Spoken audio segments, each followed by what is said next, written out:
So thank you all very much for being here tonight, and it's my really great honor to introduce Leslie Jones, which I'm going to do in a moment, and she's going to tell us everything that we should know about Richard Morris Hunt. But before I do, I want to, first of all, thank our three partners in preservation, Grandy Masonry, Bartlett Tree Experts, and Bank Newport, because they have been supporting us all throughout the summer in all of our lectures, and we couldn't do what we do without their backing, so give them a round of applause.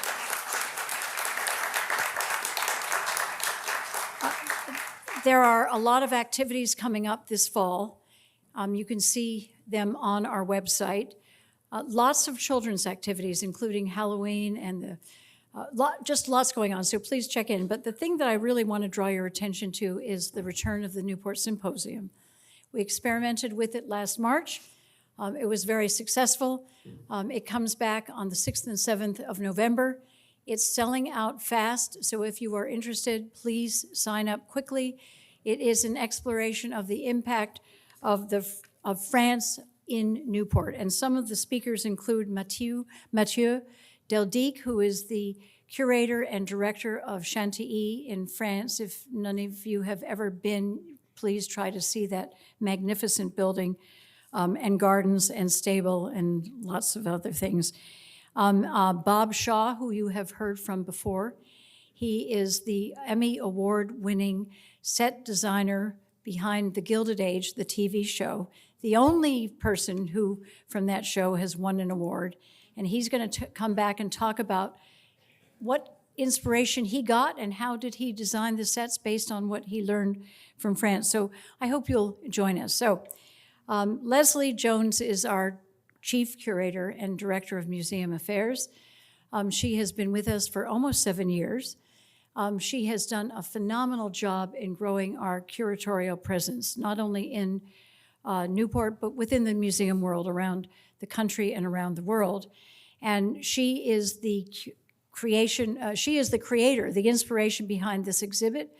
I like to think of her as really the country's foremost expert on Richard Morris Hunt, and I think if you have not seen the exhibition yet, please, no? Well, I'm going to say it anyway. If you haven't seen the exhibition yet, please take a look afterwards. It will be open for a little while. The exhibition is only open for about another month, so make sure that you get there and bring your friends and pass the word that it's a great, great story. And this is the story of Richard Morris Hunt as a person, in addition to being a great architect. So we are so honored and really proud to have Leslie on the staff of the Preservation Society. Yoo-hoo! Oh, thank God. And it is my great honor to turn over the podium to her. Bravo to you, Leslie.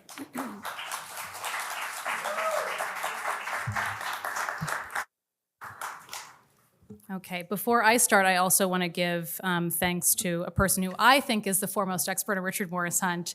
Dr. Catherine Moran is with us tonight. She is our manager of our Research Fellows Program and our academic partnerships. And Catherine wrote her her PhD dissertation here at Salve Regina University on Richard Morris Hunt's 660 Fifth Avenue. And she was the co-creator of this exhibition with me, along with Teo Lorenzo, who was our research fellow dedicated to this project. So a round of applause also for Dr. Moran.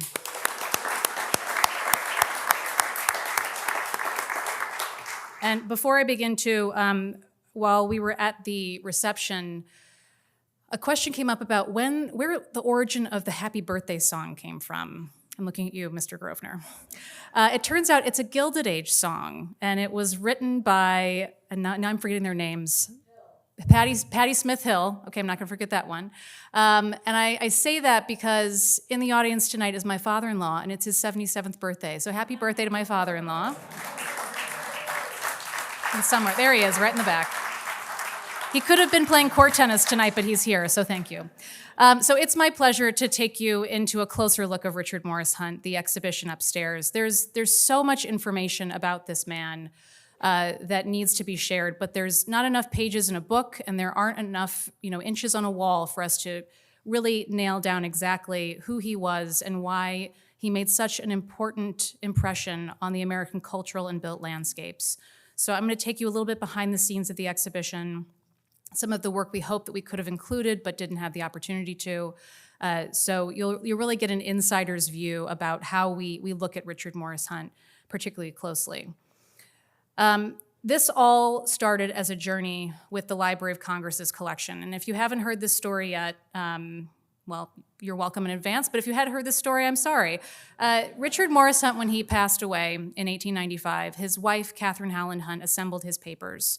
We're not sure if she decided to assemble all of them or selectively excluded some, but she later gave the entire collection to the American Institute of Architects, which her husband, Richard, helped found, an incredibly important institution that still survives today.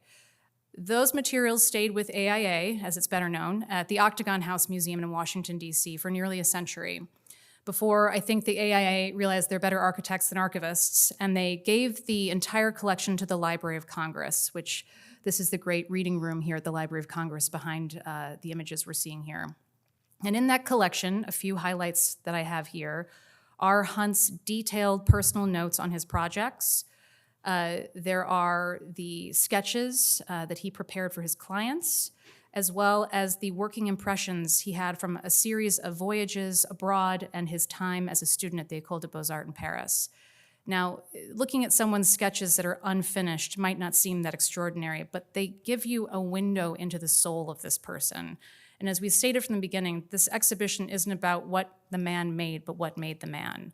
And so looking through these very intimate documents, thinking about how he used his physical hands and the education that he received and aspired to receive really ended up affecting the output that we have today. In preparing for an exhibition, there are also, of course, a lot of logistics and details around that, and I had to write most of them down as a bullet point list because it is difficult to sort of keep it all on track. And I want to give a lot of credit to Dr. Nicole Williams, who's our curator of collections, who's here also tonight, who usually does our exhibition program, but she let me step in the ring for this one. It's years of planning. We started this Richard Morris Hunt exhibition idea, I would say three and a half years ago, trying to think of ideas as to how we could approach Hunt in a different way. There have been exhibitions on him. There are books about him. There are new books about him. But what we saw they sort of failed to intersect were all of these ideas with the visual culture combined. And I think you learn more from reading and seeing than just simply reading. So we had to do years of planning, not only in what the content would be, but also where we'd find the materials, which was more than just the Library of Congress. It ended up scattering us across the country, even the world, as so far as Paris. Strategically working with other teams in our department to ensure a checklist of what would be presented was feasible, not only from loans from a variety of institutions, which we're so very grateful for giving those objects to this show, but also our own collection. We do have Hunt material in our collection, not only the houses themselves, Chateau-sur-Mer, Marble House, and the Breakers, but we also have materials from family descendants who gifted them to us, knowing that we would be the appropriate repository for their care. And further, we also have loans from family descendants of Richard Morris Hunt. So putting all those things together in a narrative inside Gilded Age bedrooms converted into galleries is not the easiest task. Layout and installation, Lisa Hansel, who was our exhibition coordinator, did a fantastic job with that. Condition reports, mount fabrication, painting, cleaning, vacuuming, you name it. And this is the floor plan of upstairs, the gallery spaces. So what you see is 3 is the long hallway, just to orient you, gallery 2, gallery 3, gallery 4. These are they're complex rooms to try and work around because they have existing architectural ornament. So we don't have a series of white walls to do whatever we want with. We have to sort of work within the existing structure. So I want to say that out loud because it's so much more than just putting a nail in the wall. It's a lot of thought, it's a lot of effort, and I just want to give credit to those who it's due because this was not a solo mission. This was certainly an entire institutional mission. We brought in incredible artisans. Karen Rourke is here pictured. She basically executed the design that Lisa Hansel produced, which was shrinking down the wainscoting from Marble House's Gothic room. If you've had a chance to visit upstairs, in the last gallery, we've recreated 2 Hunt rooms, the Marble House Gothic room and the Breakers Ladies Reception room, which contribute to this idea. It's not even an idea or an opinion, it's a fact that a Hunt work is a total work of art. From floor to ceiling, no detail is overlooked. And we wanted to make sure that this show showed that same type of application. So we were hoping to accomplish a beautiful show, which I do think we did, highlighting the influences behind Hunt. No one comes up with this stuff all on their own. Hunt is a historically referential architect. He's looking to the past, but he's also influenced by people. And so those people we wanted to make sure, again, were given due. And in that, we wanted to make him human. And I do think now, when you hear the name Richard Morris Hunt, you're not just going to think of a building. You're going to think of a person, and hopefully an amazing mustache, because that one portrait we have is the best mustache of the Gilded Age. There were countless conversations about, how this space was going to look and feel, and organizing materials. And we landed on a composition of both original as well as reproduced images to make sure that, when you walk through the exhibition upstairs, you're taking away more than you would in a textbook almost. You're in Hunt's world.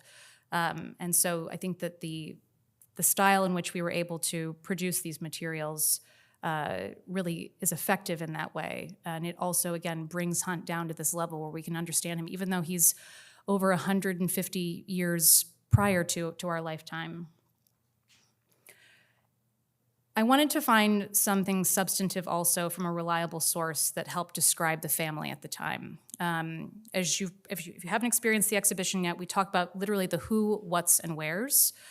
And the who's are incredibly important. And in doing so, I found Ralph Waldo Emerson's diary online, and in it he calls them the remarkable family, the Hunt family. So I want to talk a little bit about who the Hunt family is, first and foremost. From a visual perspective, this is the only surviving image of Richard Morris Hunt's surviving family. His father, Jonathan Hunt, died when he was a young child. His mother, centered in the portrait here, Jane Leavitt Hunt, is really an extraordinary character. And, not just because I'm a mom, I do want moms to shine. And Jane Hunt was just this incredible woman if you think about the time in which she lived. She raised 5 children as a young widow and basically up and moved on several occasions, including across the Atlantic and then around Europe, to support her children's education and their health. The ultimate sacrifice. She left everything she knew to basically provide for a better life for her children, and that she did. These are extraordinary, as Ralph Waldo Emerson calls them, remarkable individuals. So this is from that journal from 1868, and here is the quote. It says, "Remarkable New England families were, as I've highlighted, the 3 Hunts, William, Richard, and Leavitt, and William Hunt tells me also of his brother John in Paris." Who's missing? Oh, Richard's there. The ladies. Don't forget the ladies, as Abigail Adams reminds us. So the Janes Hunt, looking at them, to the left we have Jane Leavitt Hunt, the mother of Richard Morris Hunt, in her youth as well as in her older age, and also Richard's sister, Jane Maria Hunt, on the right. There's not many images of her likeness, unfortunately. But these 2 women, again, to repeat about Jane, the mother, she gave a lot to her children. I think she also expected a lot in return, and that she did get that. She was very well taken care of by her children, but she exerted herself in a way that women of the period couldn't do otherwise. How she was able to accomplish that, we still don't know. Jane Maria Hunt is probably one of the most left out characters of the Hunt family's story, his sister, an absolutely incredible artist. There are several works of hers upstairs in the exhibition that we were lucky enough to have on loan from us from the Vermont Historical Society and the Bennington Museum in Bennington, Vermont. And in particular, I'm going to highlight this. This is a close-up of something I challenge you to find upstairs. It's part of a chocolate service that she hand-painted, made in Meissen. I'm sorry for the reverberation. She hand-painted this, showcasing in a much later time in her life her family's ancestral home in Brattleboro, Vermont. An incredibly important building to the history of Vermont, now unfortunately demolished. But she's also painting this scene from the same perspective on 2 different occasions in that service. And she's showing us memory. She's also showing us her talent. China painting was one of the only specific art forms women in the 19th century could take up. They weren't allowed to go to professional art schools or have professional training through academic institutions, but Jane has as much talent, if not more, than her brothers. She just wasn't given the tools she needed to take it much further. She was a sculptor, she was a China painter, she painted on canvas, on board. So if there is a master's degree program student or a PhD student looking for a thesis or dissertation topic, Jane Maria Hunt is here waiting for you. William Morris Hunt is much more well-known. Not William Morris, different, English designer. William Morris Hunt was Richard Morris Hunt's brother. He's pictured here in the center as a younger man in his time in Paris as a burgeoning artist, an incredibly well-respected artist, I might add. And on the right, in his elder age. He certainly took on a different persona than his brother. But during his lifetime, he was probably more respected and admired internationally than his brother was. William was an incredibly accomplished artist, receiving commissions from around the world. He studied in the studios of some of Rome and Paris's greatest masters of painting during this period. And unfortunately, he died prematurely. But much of his work is still seen in how he helped formulate the Museum of Fine Arts in Boston. He had an incredible love for the city of Boston and gave a lot of his original works, as well as a lot of his early riches or money to the Museum of Fine Arts development.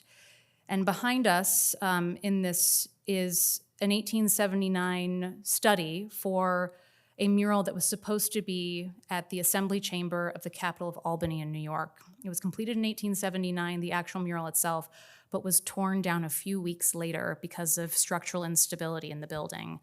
They should have called his brother. So unfortunately, the study does remain. This is in the MFA's collection.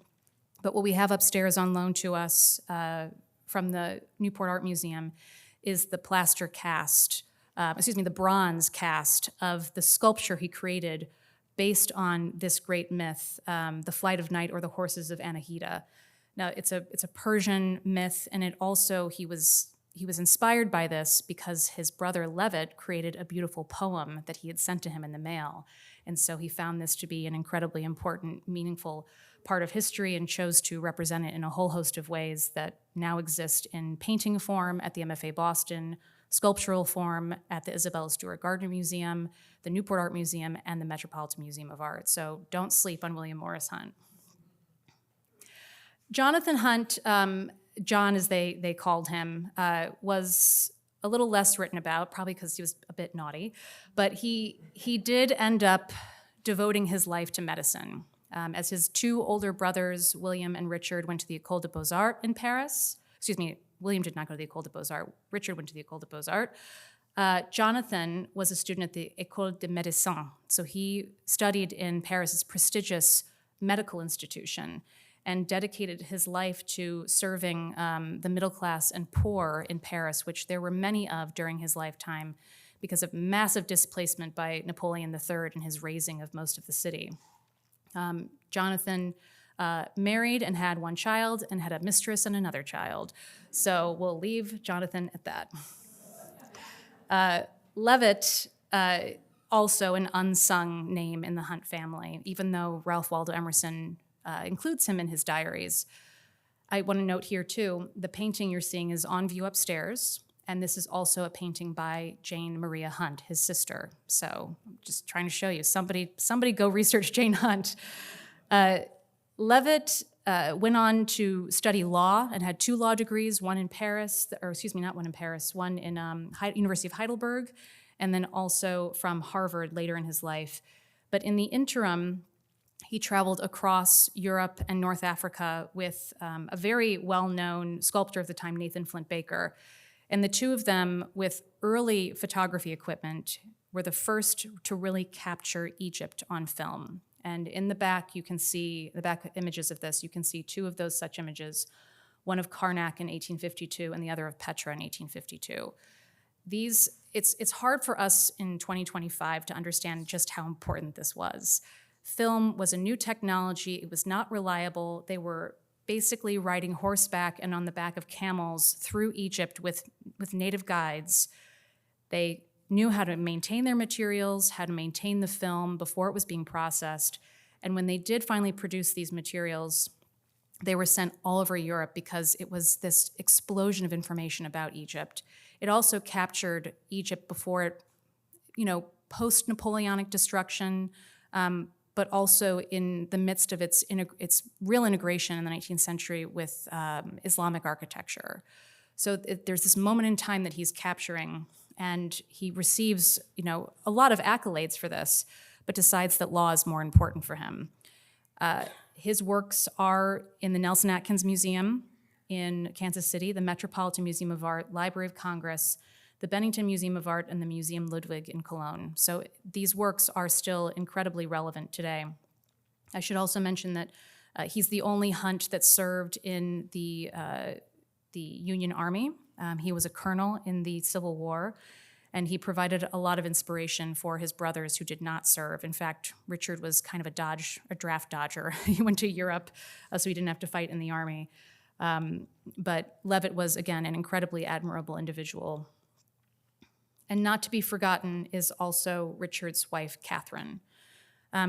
Catherine Howland Hunt was the daughter of a shipping heiress, or shipping heir, I should say. She was orphaned as a young child and became, for Richard, really a wonderful sense of support and encouragement. She traveled with him everywhere. She was also incredibly patient. She went on her honeymoon with her husband and her mother-in-law. So good for Catherine.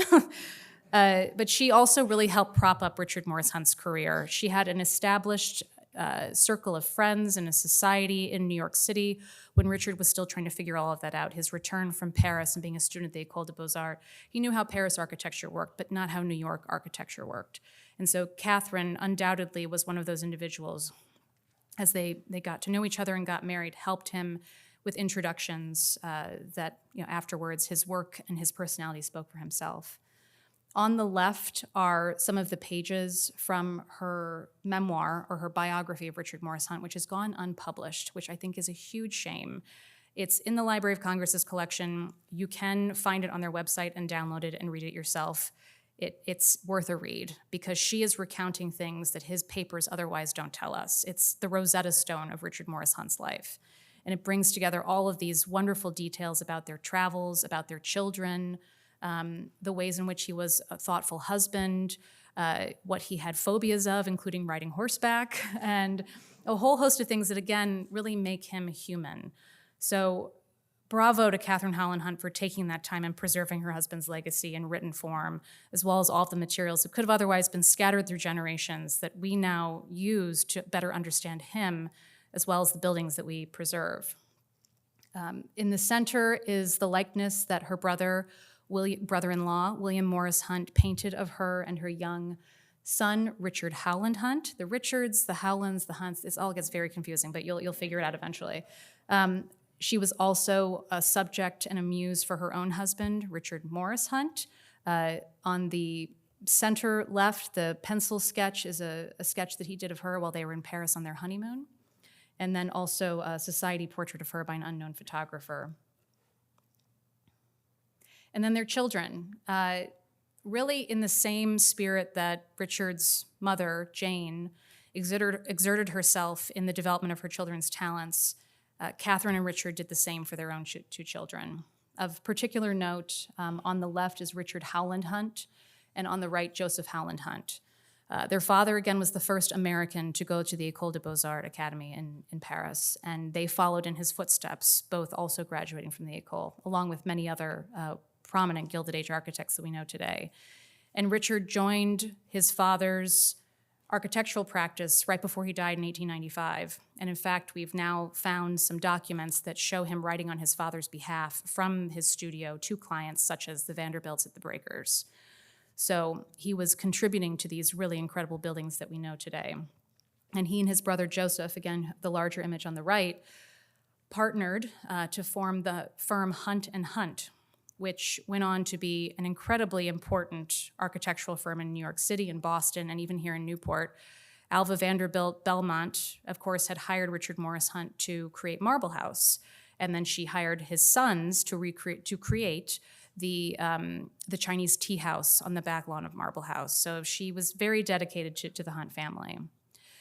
Not to forget them, because we don't want to forget anybody, considering what Ralph Waldo Emerson did, but Catherine, or Kitty, on the left, named for her mother, and the smaller image, and then the two other children in the family, Esther Morris and Herbert Levitt Hunt. Again, Kitty has an unfortunate demise. She dies she dies in childbirth less than a year after getting married in London. And Esther and Herbert go on to live, pretty average lives. So the extraordinary feats of the father certainly spill over to the children, but it also doesn't feel like through Catherine's memoirs there was a lot of pressure applied to them to be as great as their dad. So lessons in parenting, I suppose. And a little behind the scenes moment here. These two images are in the exhibition upstairs. And on the left is a loan from the Smithsonian's National Portrait Gallery. And it's a portrait of Richard Morris Hunt by Thomas Couture, who was not only a friend of his in Paris, but also one of his instructors. And it's him as a young man gazing towards the viewer in this half profile. It's an incredibly powerful portrait. And on the right, in our collection, is a smaller portrait of his son, Richard Howland Hunt. Not the exact likeness, but pretty darn close. Painted years later. In fact, I think if Richard Morris Hunt had even thought about looking at his former self, if he lived to 1900, he wouldn't even recognize himself. These two paintings are part of the exhibition. The National Portrait Gallery image came to us without us knowing what the frame looked like. We just knew what the painting looked like. We opened up the crate, and goosebumps went through the whole gallery, because these two portraits of a father and son have nearly identical frames. And I still get a little creeped out by this. The frame that we have for Richard Howland Hunt on the right was actually by complete accident. We didn't have a frame for this portrait, but Dwight Jameson, who is one of our exhibition installers and an artist in his own right and a collector of historic frames, found this and offered it to us. It was the perfect size. And so it was one of those moments where we thought, if Richard Morris Hunt is in this room, he's saying, keep going. So it's just one of those really, really empowering and impactful moments as part of this process. I want to focus a little bit on Hunt's time in Paris. Of course, the rest of his life means a great deal. Most of what his work results in is in New York and Newport, or what's left of it. But Paris really is the epicenter of Hunt's nurturing and what creates him into the architect. He entered into a society that had come to accept severe change and reorientation in a very small period of time. France's political and cultural movements were just changing rapidly during the 19th century. And as a young, impressionable American, entering into that conversation, Hunt was, he was eyes wide open. He took so much of this in, and it's really what probably propelled him to realize that if these massive changes could be made physically to Paris, why couldn't they be made in places like New York? So in 1852, we have Paris, which is a hodgepodge of different architectural styles. It's a centuries-old city that has been built up, built over, combined together, and changes in the political structure really focus on reimagining what Paris should look like. And the man on the right was charged with that effort. His name is Baron Eugene Haussmann. And if you've been to Paris, you've seen Haussmann Boulevard, you've seen restaurants named after Haussmann, and it's because he was sort of the overarching architect of all of this, the city's structure and planning, as well as the style of buildings, which are now, of course, called the Beaux-Arts style.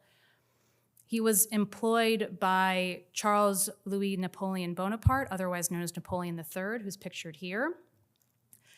He exploited France's downfall at the end of the reign of Louis Philippe and was elected president to the Second Republic in 1848. Now, this, and maybe you were thinking this is all an art history lecture, but you've got to get into the cultural context of all of this to understand why, again, this is important and why any of this could even be possible. If Richard Morris Hunt tried to do today in New York what he did in the 19th century, it wouldn't happen. And it's because of what's happening politically and culturally in these countries. So Hunt starts his term at the École des Beaux-Arts in 1846, and he's elected in 1848. So he is seeing this transition happening. He's seeing the uprising. He and his brother actually write about what they're viewing from their own apartment windows. And I would imagine it was very exciting, but also entirely frightening. This is before social media. You have no idea what people are screaming about in the streets. So, and France everybody knew, was no stranger to uprisings. Still isn't today. So just in terms of a background, he doesn't, of course, succeed long-term. In 1870 with the Franco-Prussian War, he really does himself in. But he does make this remarkably important impression on the changes in Paris. And I'm sorry for those of you in the back, this is an image that I couldn't get any bigger, but it does show in the center a large void of Paris just being torn down. These centuries-old medieval structures that were probably filled with mold and dust being released into the air. One, that's probably what propelled Richard's brother to go into medicine because the health conditions in Paris were terrible until they started to get better. But also it was just seeing leveling of history for this bright new future of France. And as a part of that was also Hunt's mentor at the École des Beaux-Arts, Hector Martin Lefluelle. And I want to give a lot of credit to Teo Lorenzo, who was our research fellow on this project. And prior to that, the French Heritage Society intern we had in Paris, he sort of combed through the Paris archives and found all sorts of primary resource material about Hunt's time in Paris because of his connection to Lefluelle. Lefluelle, like Haussmann, was charged with making Paris beautiful. The Beaux-Arts means beautiful arts. But it was more of the civic charge of creating these large buildings that were framing these grand boulevards. Haussmann did have an advantage as an instructor at the École des Beaux-Arts over most others because, one, he had been hired by Napoleon to do this great civic architecture, but he'd also been hired to do private commissions, so small, intimate spaces, a theater at the Château de Fontainebleau, a whole host of more intimate settings that he was then imparting on his students like Richard Morris Hunt. You can build big, but you can also get it right small. And that's what separates Hunt from so many of his other peers, particularly in America, when there were no architectural programs, there were no formal educational training facilities, with the exception of apprenticeships through established builders and architects. So Hunt really had a leg up on this. And Lefluelle took him under his wing on many occasions, essentially for the rest of his life. He was appointed specifically by Napoleon III to unify the Louvre complex. And as part of that, he hired Richard Morris Hunt in a letter that we have upstairs, which he had to get permission from the government of France, to be an architectural inspector for the project. And as a part of that, Hunt actually is also given credit for the design of the facade of this building, which still stands. And this is the Pavillon de Bibliothèque, or the library pavilion at the Louvre. And on the left is a period photograph. If you look really closely, I wonder if I can get my pointer to work here. Let's see. Can you see this? There we go. Oh, that's pretty bad. Those are people. It's a large, large structure. And to speak to what Catherine Moran knows so well is that this is not a revival of a historic style. It's a referential style of all sorts of histories. It is a composition of, in some ways, Islamic architecture, classical Greek and Roman, as well as this French Second Empire style. The fact that Hunt was able to do this here as a very young man really, again, paves the way in how he's able to achieve greatness here in the US. As part of his instruction at the École des Beaux-Arts, there was, under Lefluelle, there was, of course, very rigid and formal academic classroom settings, galleries full of materials to reference and to draw from. that had been collected from other places, but he was also instructed to get out of Paris to travel more. That education inside and outside of the classroom, again, makes him a more dynamic individual and also influences, some of the great movements that are ahead of him. You have American artists flocking to Paris to study, to participate in the salons, to going to Venice, to going to Rome. You have families like John Singer Sargent's family picking up from Philadelphia and becoming expats in Florence. This is a movement that's beginning that he's really at the start of, which again is why he's able to make such landmark changes. In his travels, he received two pieces of advice. One from Lefluelle that, paraphrasing, basically said, "If Paris has served you well, the rest of the world will serve you better." And then also from his brother Levitt, who said, "You are rotting in Paris." So one that was more encouraging, one that was like, "Get the hell out of here." So he embarks on these journeys with his brother William, with Thomas Appleton, who's a close family friend of theirs, and others. And he documents these wonderful sort of pilgrimages for architectural and cultural information through his incredible collection of sketchbooks, which the Library of Congress has over 40 of. And he is sketching the unfamiliar, a man with a hookah at a souk, the familiar, collecting, exploring, and expanding his own knowledge through libraries.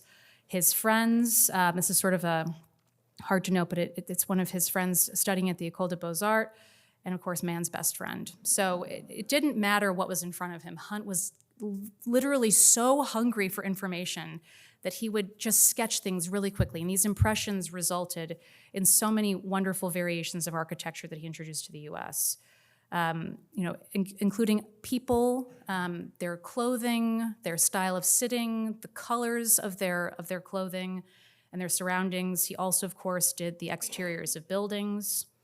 He focused on details inside and exteriors. Again, colorways were one of the things I was most struck about in looking at these sketchbooks. Our collections manager, Lauren Landy, and registrar, Amanda Quink, and I had the opportunity to go to the Library of Congress and really flip through some of these materials. And we can see like-for-like comparisons with the color application he puts in the breakers and the color application he puts into Marble House and even into Chateau-sur-Mer. There's, the intensity of specificity is so present in these sketchbooks. And it results in his own drawings and designs. This is from one of his scrapbooks, prolific scrapbooker for Richard Morris Hunt, well done. These are his own small little designs that he's sort of put together as inspiration that he's taken from these sketchbooks and from these clippings that he's also collected. And when it comes to collecting, not only was he a large collector, but also a well-known collector. And that specifically focuses on a library of books and photos that he had. So here we see Hunt's Newport studio. He had two studios. Over the course of his life, he had many, but two prominent studios. One in Newport, which was attached to his home, Hilltop Cottage, which is now where the Hotel Viking stands.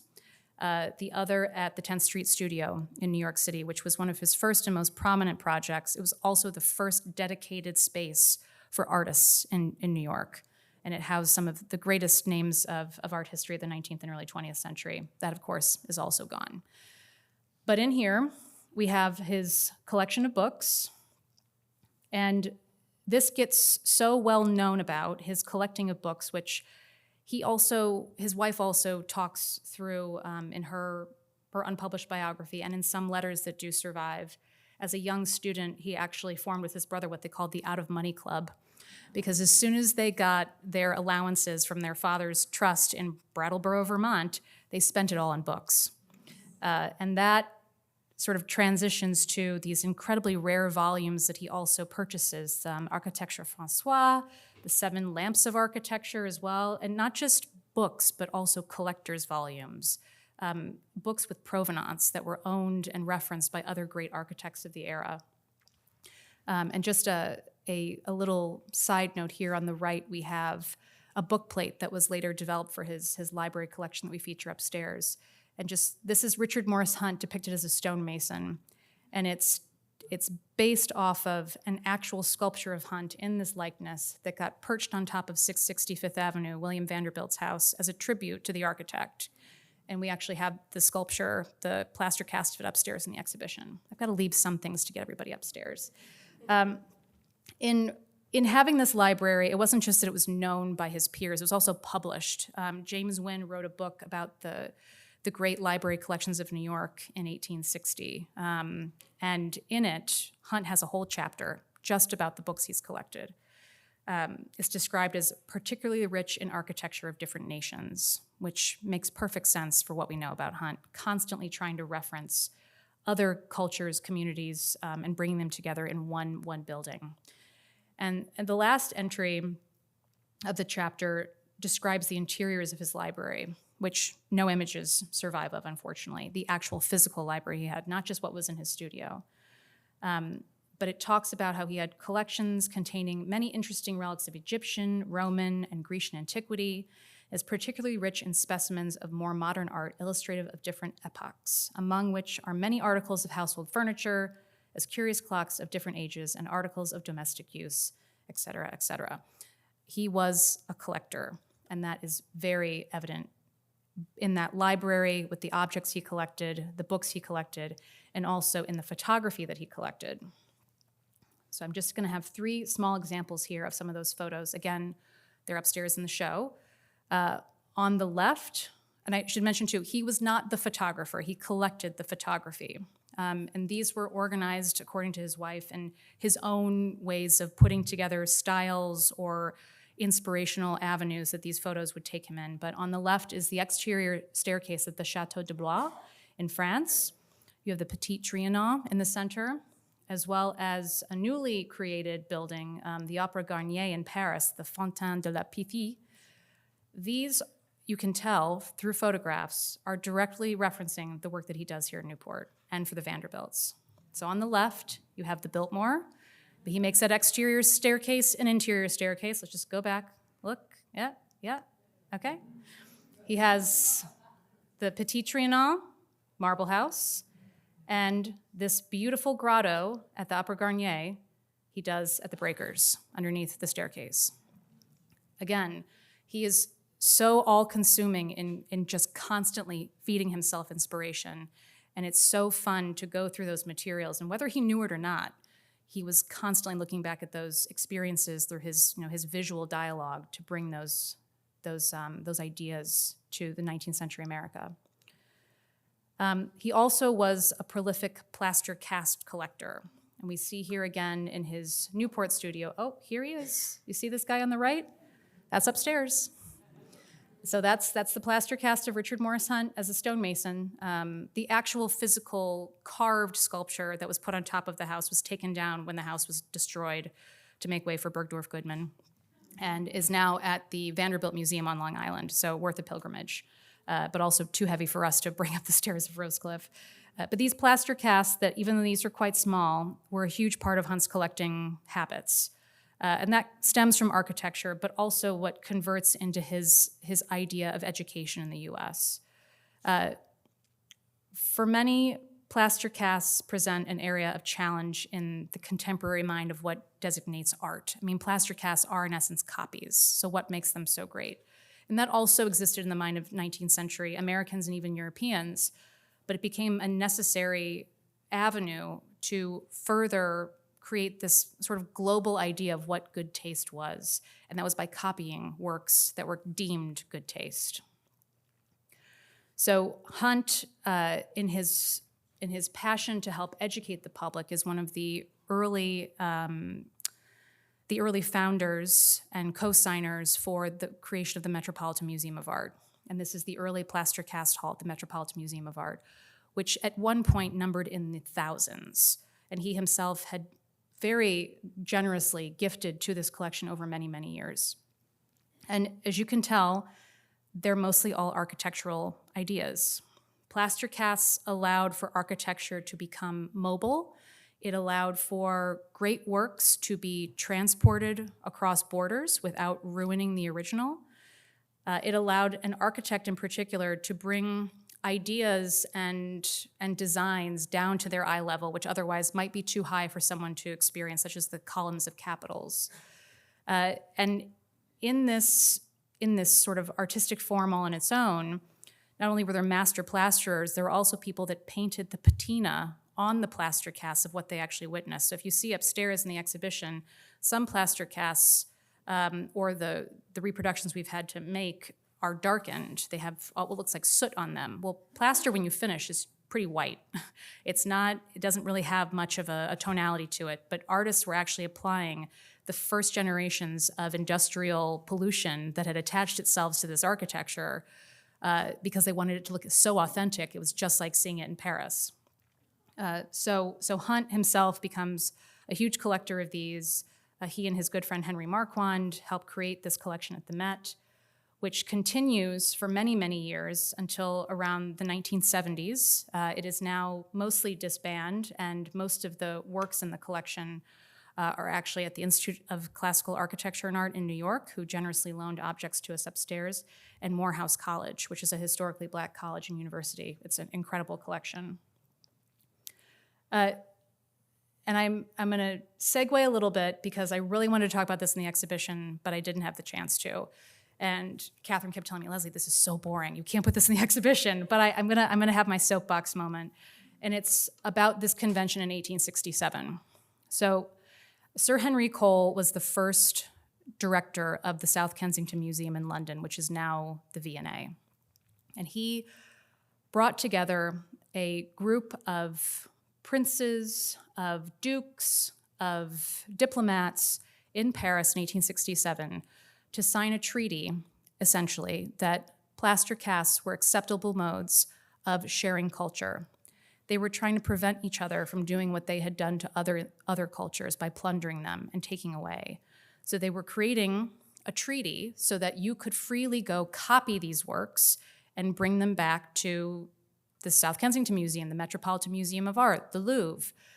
So, well, it might seem very dull, but this goes back to politics and how that time and what people were trying to do in terms of creating more awareness about the fine arts and what was again deemed as good taste required agreements like this. So it has the Alfred, the Duke of Edinburgh, Edward, the Prince of Wales, Friedrich Wilhelm, the Crown Prince of Prussia, Louis, the Prince of Hesse, Albert, the Prince Royal of Saxony, Prince Napoleon Jerome, on and on and on and on. So this was certainly a treaty that made sure that they would share their cultural heritage as long as you didn't damage it. And that's what plaster casts mean. And this is one of the earliest images of that South Kensington Museum plaster cast hall that Hunt would have experienced that resulted in that collection at the Met and his own collection personally. It, of course, has grown over the years as they moved into the Victoria and Albert Museum. And today, they still maintain their plaster cast collection. These are all reproductions of great architecture. And it's one of the few museums that still retains its original collection. So if you're ever in London, this is definitely worth a visit and to think about what the ideas of recreating rather than sacking really meant during that period. I'm gonna sort of close on two particular commissions of Hunt. I shouldn't even call this a commission because, well, maybe I should. The Statue of Liberty base is probably one of the most overlooked examples of Hunt's architectural power. And for him, it meant so much because it was this fusion of the importance of France and the importance of America in one very prominent monument. And I think people forget the Statue of Liberty is actually a building. It's not just a statue. Hunt was commissioned by the Statue of Liberty Commission. He didn't even have to apply for it or submit any designs for consideration to be the person to design the base for the Statue of Liberty, which is essentially the entrance into the museum. And we can see here, again, this is in the exhibition upstairs, how he was considering the statue itself and how it was in proportion to the base that he was designing. Likewise, considering the base proportion with contemporary architecture like the Brooklyn Bridge and how tall it would be by comparison, considering the whole landscape of New York and Manhattan. And construction begins, and it creates one of the most globally recognizable structures of anywhere. The Statue of Liberty is incredibly important, and I just want to make sure that as part of Hunt's legacy, we don't forget that.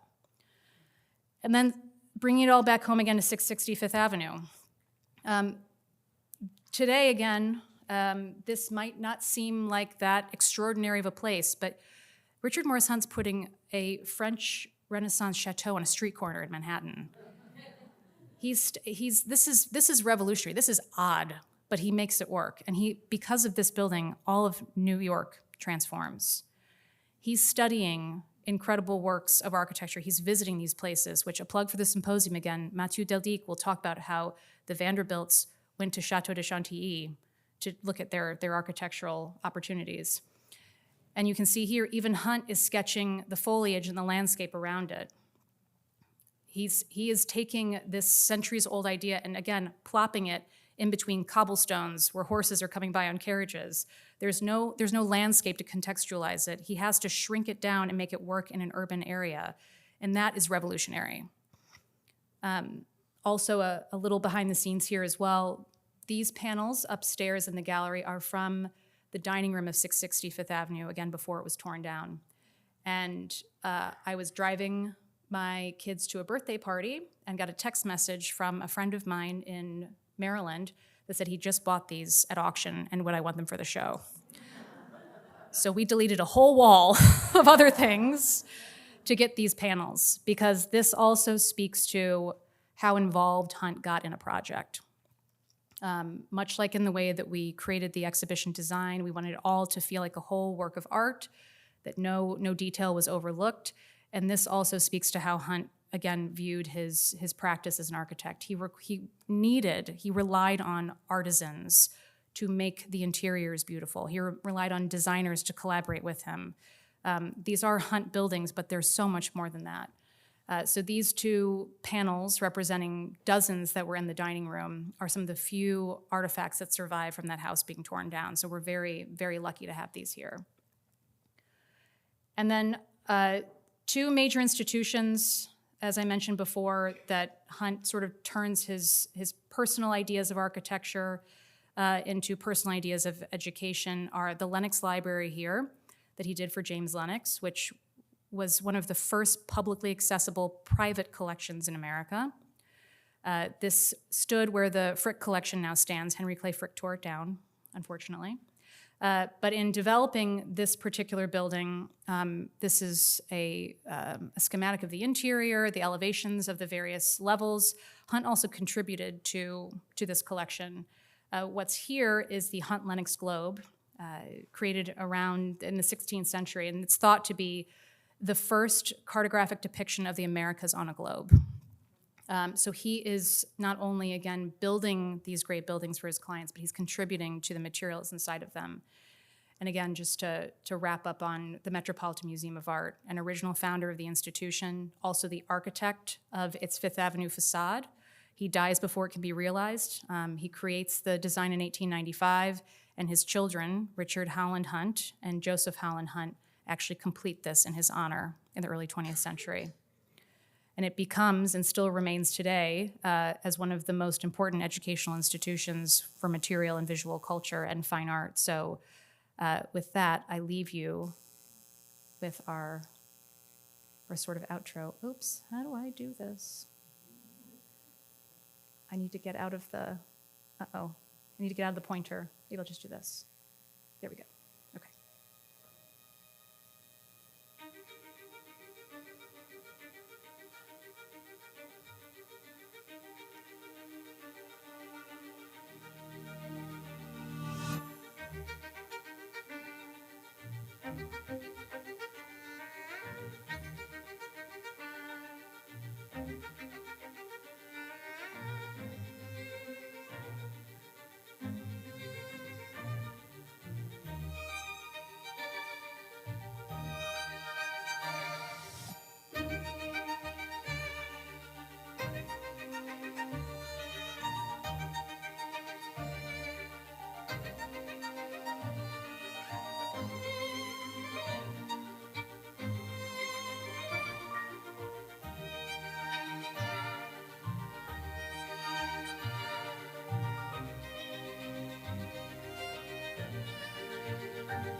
And with that,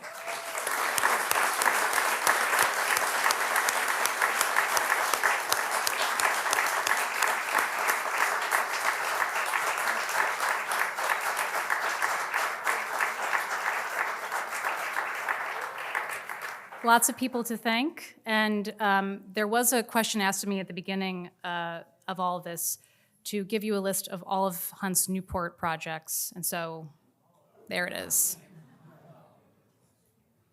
And with that, I'll be happy to take questions. Kate has a microphone, so if you want to raise your hand, she'll bring it around to you.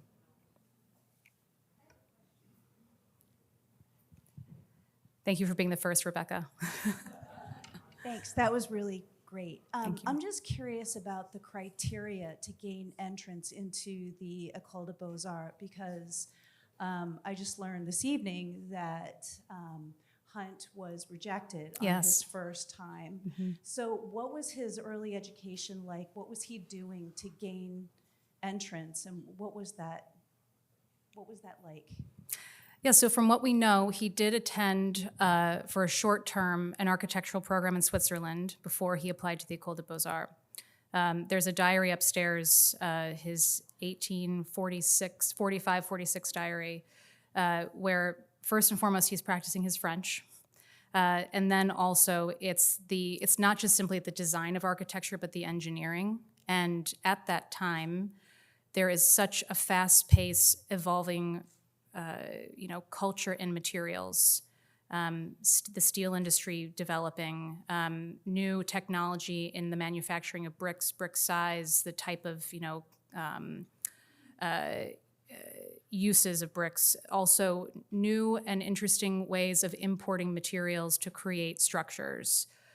So I would imagine, while he doesn't detail why he got rejected, I wouldn't either, but I think that he had a little bit more work to do, and so he applied 1 year later and got in.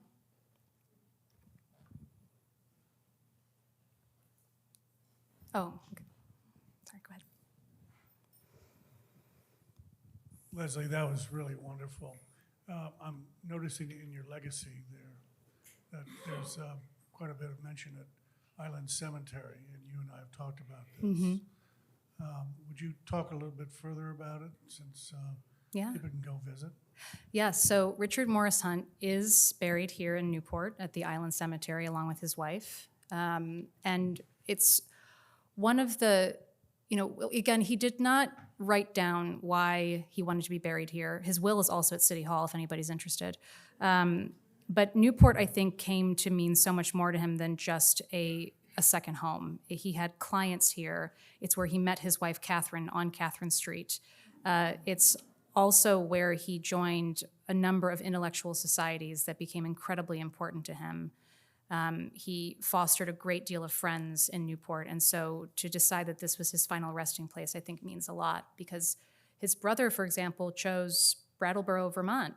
His mother and father and sister are all in Connecticut, but Newport really came to reflect home for him. And as an architect goes, with cemetery commissions, he did a whole host of monuments and tombs and mausoleums during his lifetime. And I think that speaks to his clients not just enjoying and appreciating his architecture in this life, but also in the next. I think Mike Franco had a question, which scares me, because he's our Newport Hunt savant. Thank you, Leslie. Did you see that I thanked you, by the way, in the credits? Okay.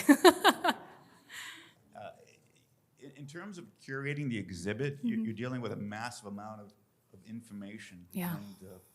and work product, but you've got a finite amount of gallery space. So I was wondering, in terms of the choices you made, were there certain items that you just wanted to include but didn't, and they hit the cutting room floor?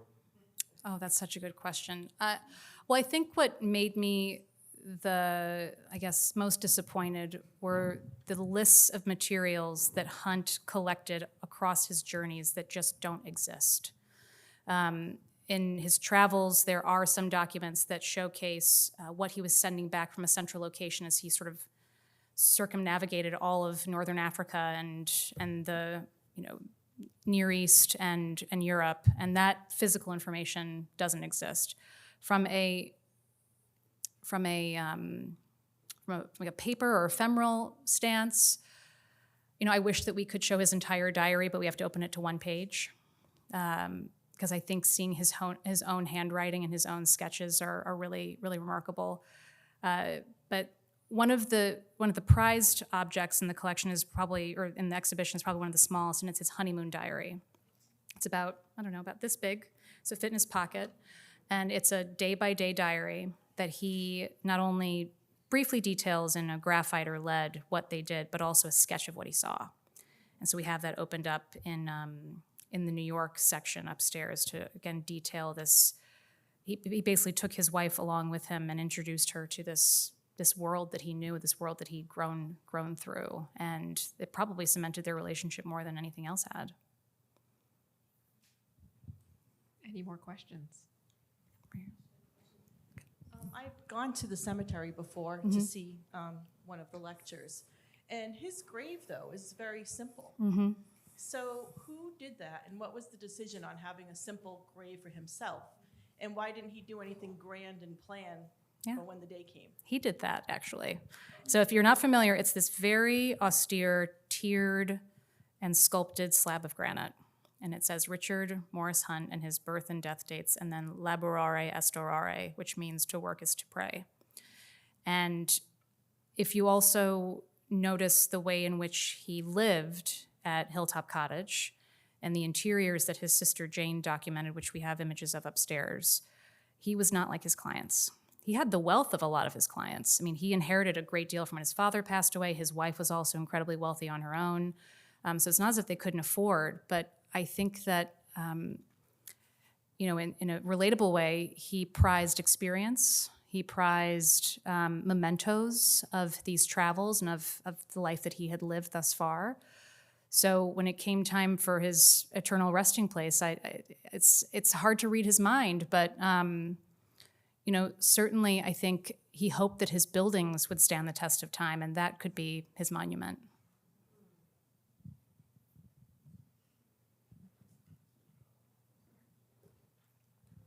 On the legacy list, how many of those exist? Does the asterisk say they don't exist anymore? The asterisk means they're demolished, yes. All right, And in thank you. some cases, there are some of his works that were not constructed, so designs exist, and he was contracted to do them, but they never resulted.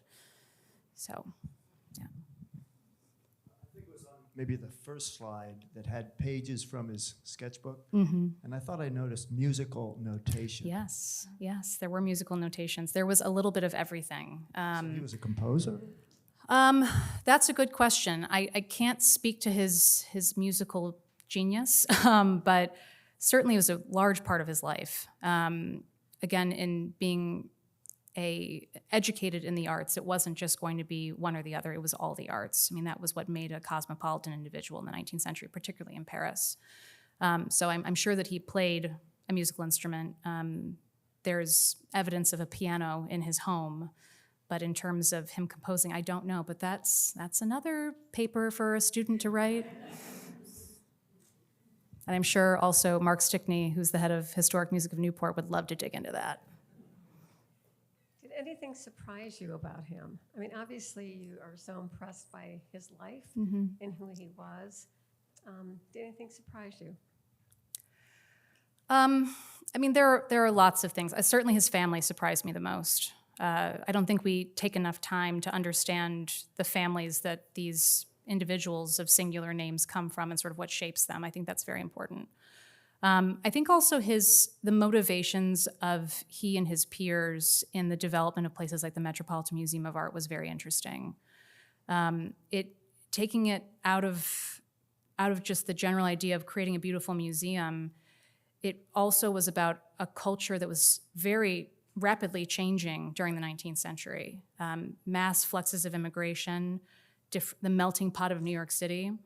And in some ways, it was a mechanism to control what could be presented to the public as good taste, what the American taste should be, based on European precedent.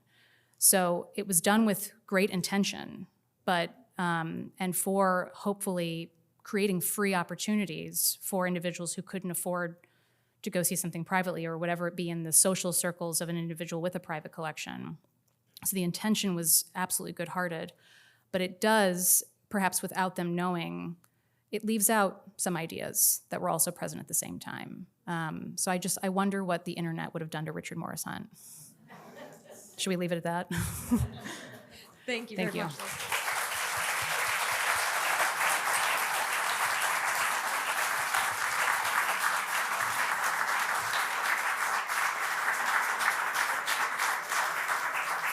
The exhibition will be open for a little while longer, so if you want to take a walk upstairs, please enjoy.